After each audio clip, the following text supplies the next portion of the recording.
In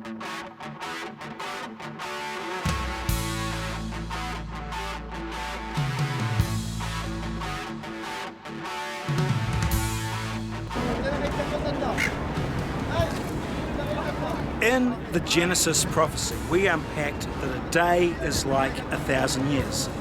But did you know that the Bible also teaches that a day is like 1 year? A principle expressed by an Old Testament prophet known as Ezekiel, who was asked by God to do a street theatre. With specific instructions, Ezekiel parks himself down amongst several miniature war toy models, a demonstration that was going to be understood by all in the city. And he lay down for over a year. Hello, my name is Shephard. I love unpacking biblical mysteries. Yes, this street exhibition was going to be comprehended by everyone in the city, a roadshow production designed by God himself. What was the message? What was God trying to tell the people? What we will discover is that this illustrative expo that Ezekiel performs is actually a prophetic warning to the people of the city.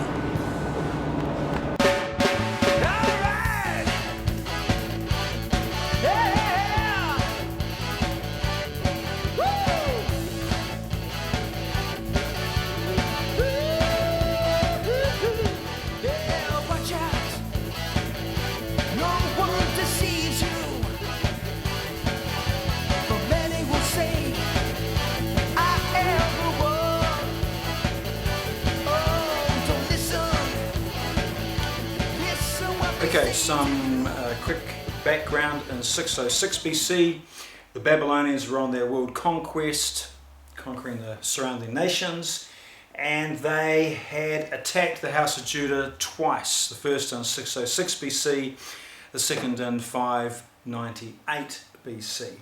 And so during this period of war, another 6 years later, in the year 592 BC, Ezekiel receives these instructions from God.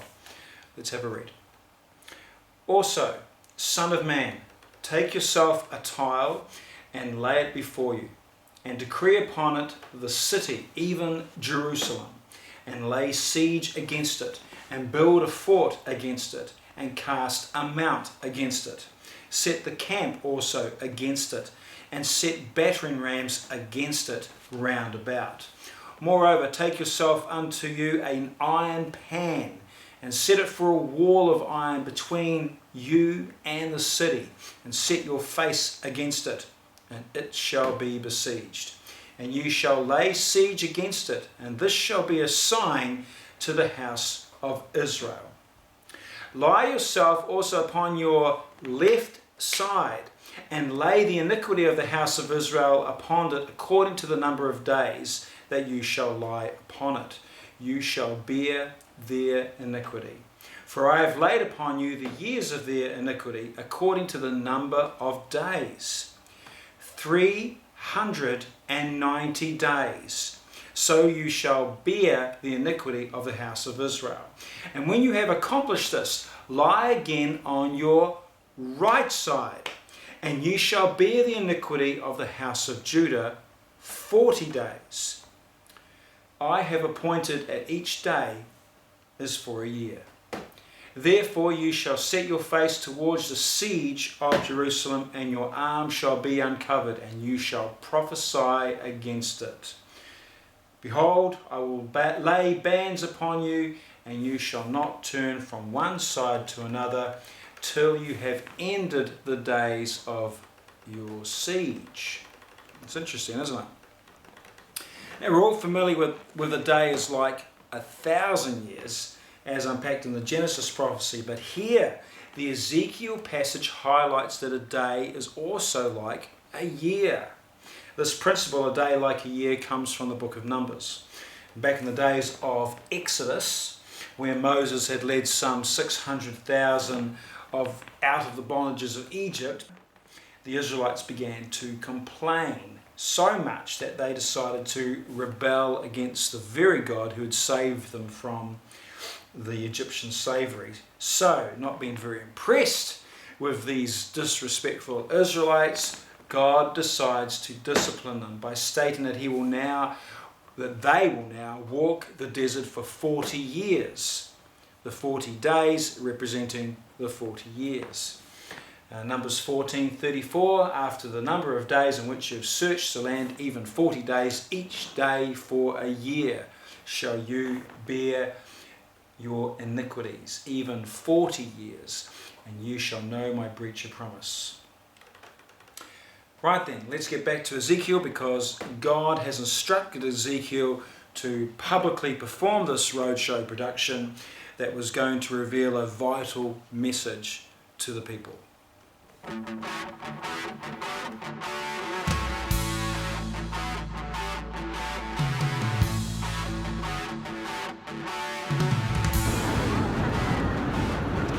Now, though I'm here at the Sydney Opera House, Australia, let's try and imagine Ezekiel in his context, surrounded by travelling tourists, local workers, dozens of shoppers, and here's this man, Ezekiel, about to perform a street theatre.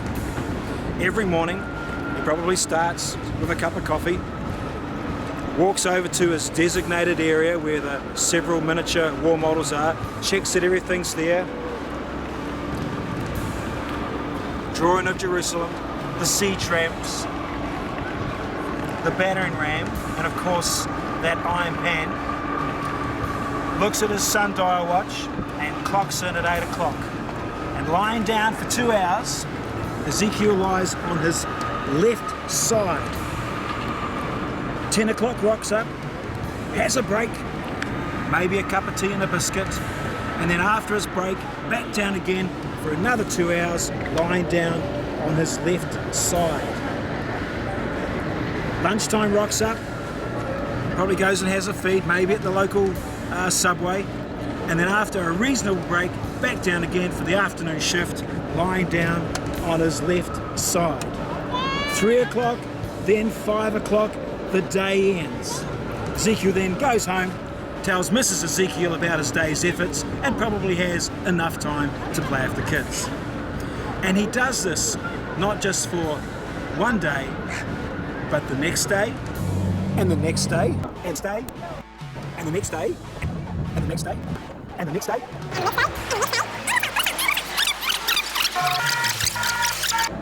for 390 days.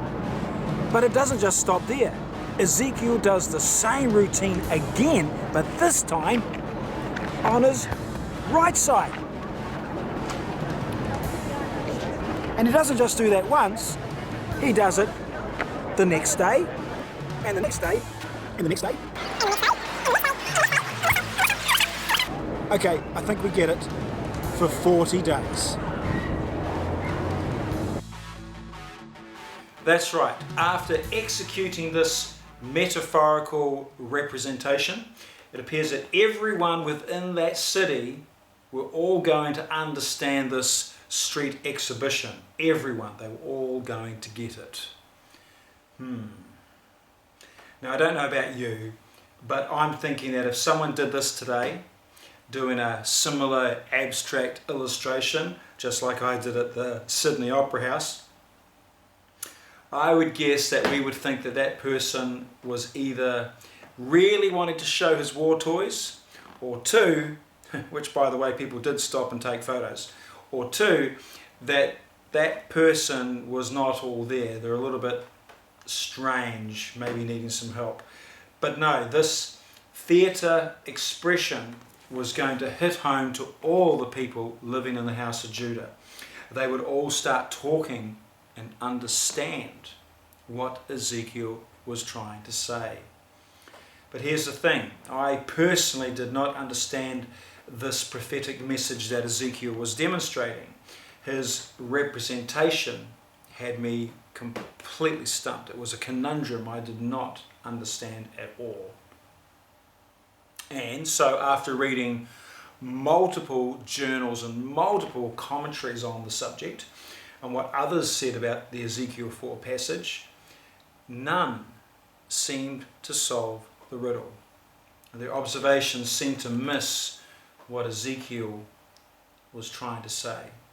There was, however, a couple of scholars who observed that the sum of 390 plus the 40 equates to 430 years. And there are two scriptural passages that reference this 430 year number. First is in Galatians 3:17, and this I say, that the covenant that was confirmed before of God and Christ, the law, which was 430 years after, cannot none effect that it should be make the promise cease. And Exodus 12:40-41, now the sojourning of the children of Israel who dwelt in Egypt was 430 years. And it came to pass at the end of the 430 years, even the self-same day, it came to pass that all the hosts of the Lord went out from the land of Egypt. Now let me read that again. To the self-same day. That's quite precise, isn't it? To the self-same day it came to pass. However, other than that, we're still no closer to understanding the passage. So, as any good expositor knows, we need to follow the breadcrumbs to see where it may lead, which means unpacking the timeline of Moses.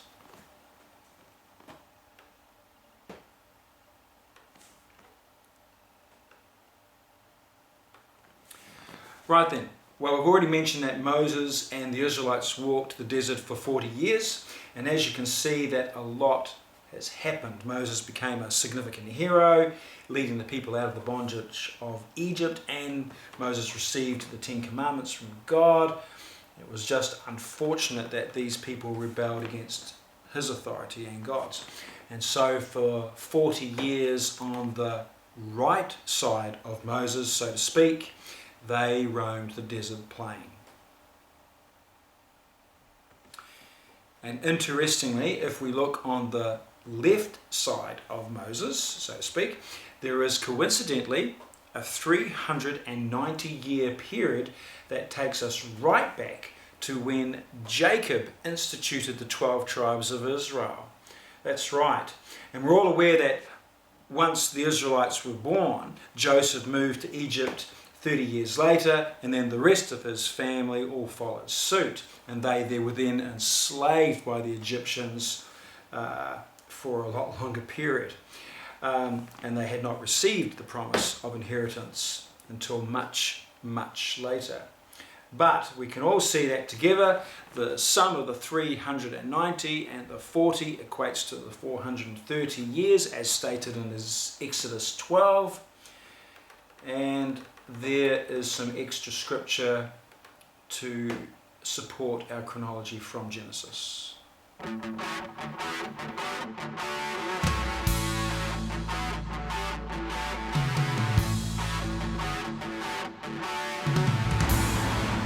And so there it is. We have just gained understanding into examining the time frame and the chronology around Jacob and the 12 tribes, and how 430 years later they had entered the promised land. But what has all this got to do with Ezekiel? Sure enough, there's similarities. There's the 390 years, there's the 40 years, but there is 1,000 years difference between the events that happened with Jacob and the events that happened with Ezekiel.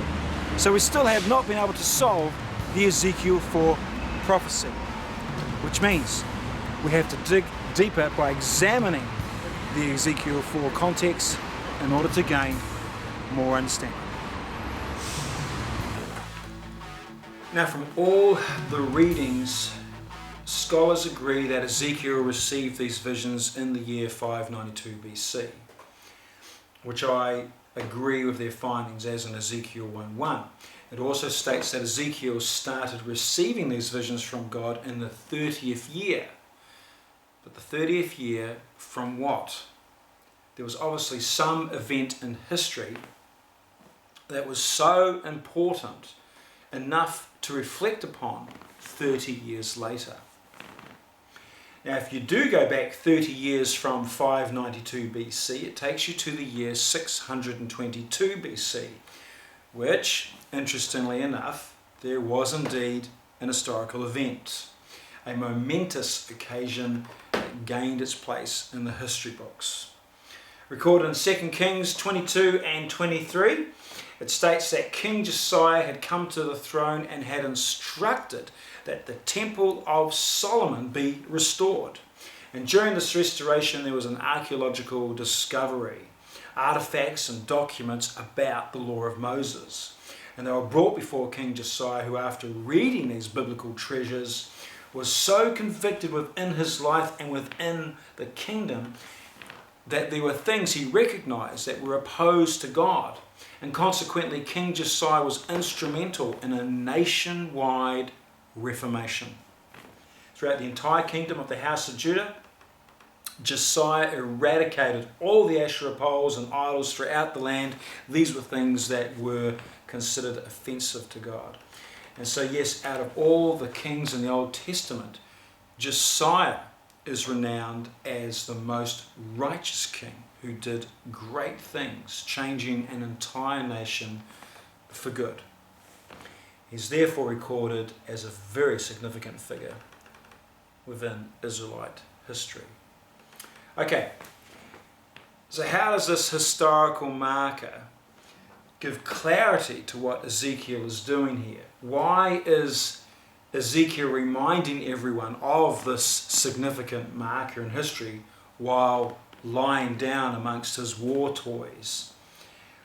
It's almost as if Ezekiel is metaphorically representing himself as King Josiah.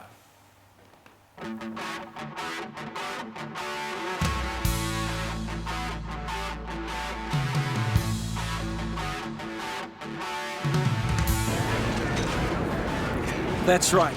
And because Ezekiel is representing King Josiah, who caused the Reformation in 622 BC, the illustration of lying down on his left side for 390 days, which represents 390 years, becomes very clear.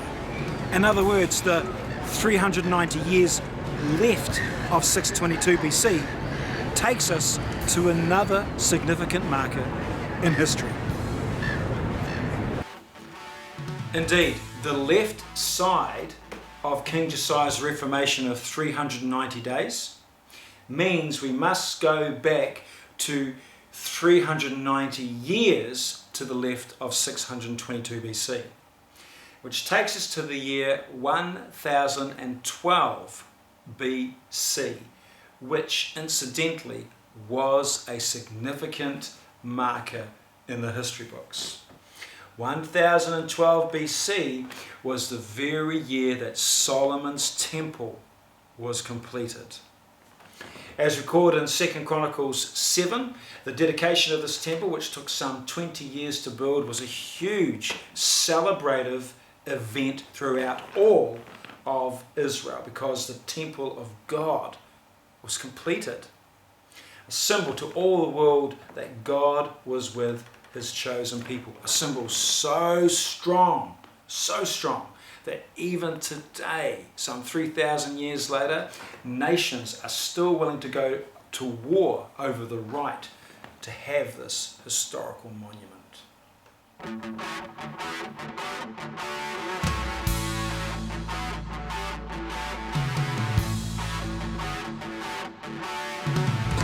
That's right.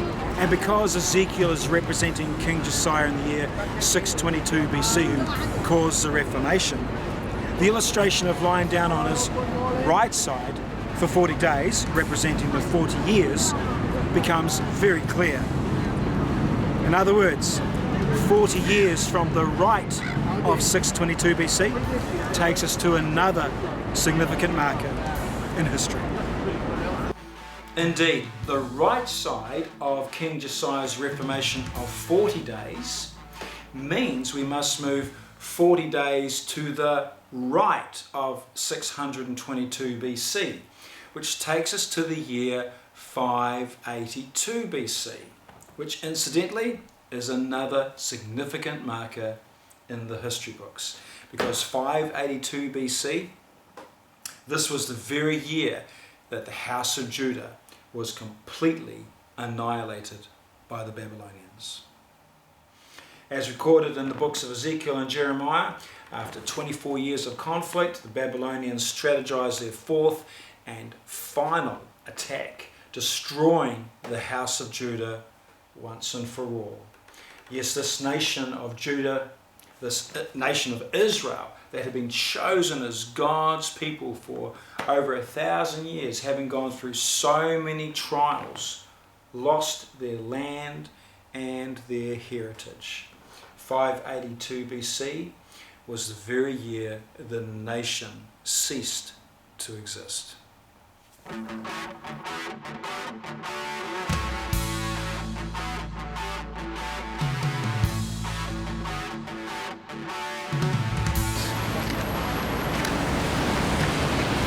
So there it is. This prophecy was all about acknowledging three significant markers in history.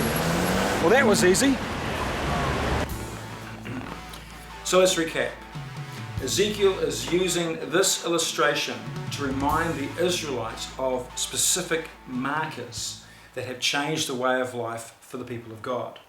Firstly, he reminds the Israelites of the Great Reformation in 622 BC.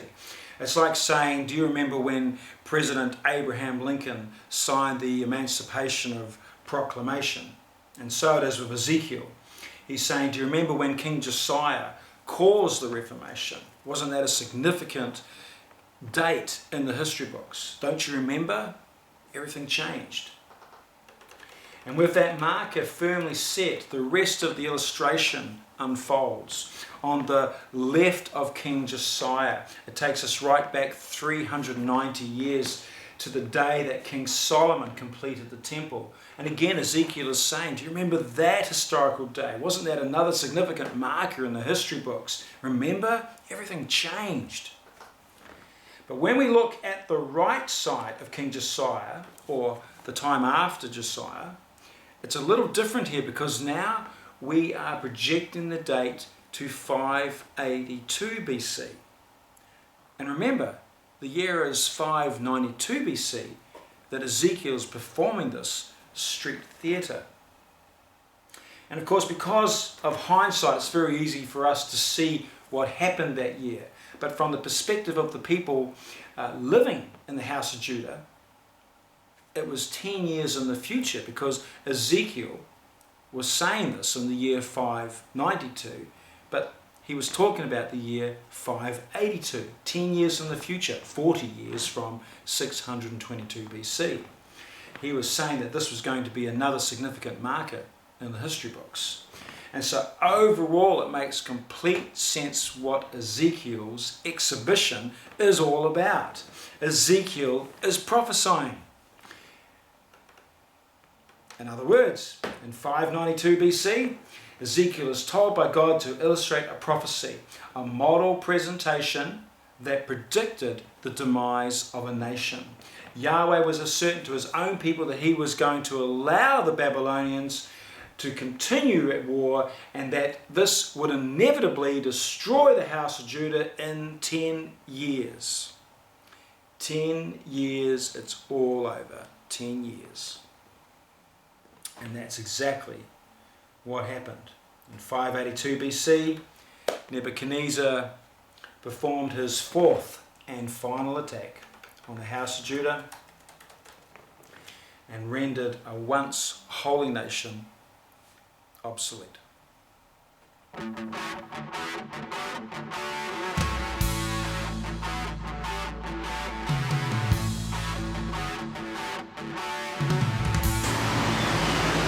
And so there it is.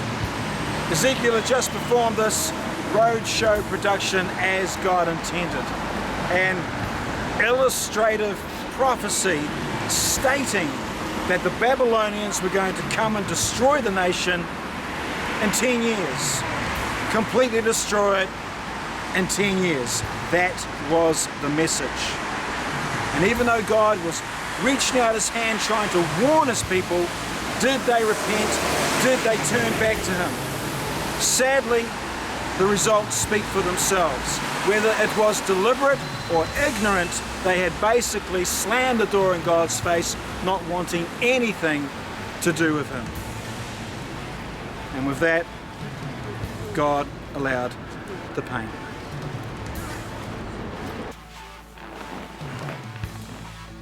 Yes, he did. And so what can we learn from this? Obviously this message was towards all those people living in the house of Judah in 592 BC. This entire nation had lost its way, having compromised its values, a virgin who had lost her beauty before God. And therefore God was not going to be walked over, and therefore allowed the Babylonians to come to deal to his people. So maybe that's a challenge for us. Maybe that's what we can take from this, that it's about staying on the track, staying the course, not losing our way. But maybe it's too late. Maybe we have taken on Babylonian ways, incorrect philosophical views that are contrary to God. Are we already compromised? Perhaps there's something else for us to acknowledge here. Who are our prophets, and should we be listening to them today?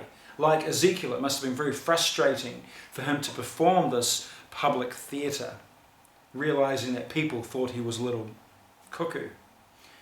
And as rhetorical as it sounds, maybe there are prophets needing to be heard today, people who actually do hear from God. Are we prepared for their message? Will we listen to what they have to say?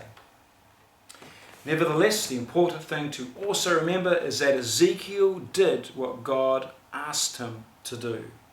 God had clearly given him instructions and used Ezekiel's talents to bring forth what God wanted to say.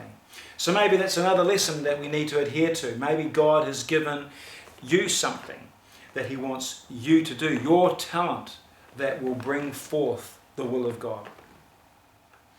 I'm Stephen Shephard, and it's been an absolute privilege to solve another biblical mystery as we unpacked the Ezekiel 4 prophecy.